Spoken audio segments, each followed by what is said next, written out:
Si quieres aprender cómo ver tu contraseña de Spotify olvidada, quédate en este video y aprende cómo hacerlo. Y para nosotros poder estar viendo nuestra contraseña de Spotify olvidada, pues simplemente lo que tendremos que hacer sería encontrar cualquiera de estas aplicaciones de Google, ya que en cualquiera de ellas vamos a encontrar nuestro gestor de contraseñas que encuentra o que guarda todas las contraseñas y en ella pues veríamos la de Spotify. Así que pues nos podremos dirigir por ejemplo aquí a Gmail y una vez que estemos aquí en Gmail lo que tendremos que hacer sería dirigirnos en la parte de arriba, en el lateral derecho donde conseguimos nuestra foto de perfil.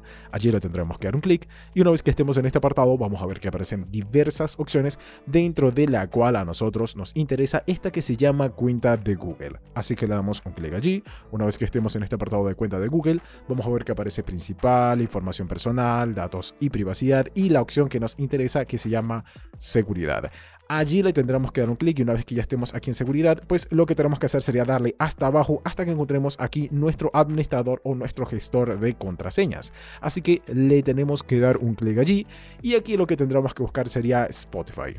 Una vez que estemos buscando Spotify, vemos que aparecen dos. La Spotify, que sería en este caso pues la página web como tal, y la Spotify de la aplicación. En cualquiera de las dos, pues tendría que ser la misma contraseña. Le damos un clic, se coloca la pantalla en negro. Tenemos que colocar nuestra huella dactilar, colocar nuestra, en este caso, patrón de desbloqueo, nuestro código. Y pues ya aquí veríamos nuestra contraseña y podríamos estarla viendo. Y así podemos hacer con esta misma también. Veríamos nuestra cuenta y nuestra contraseña.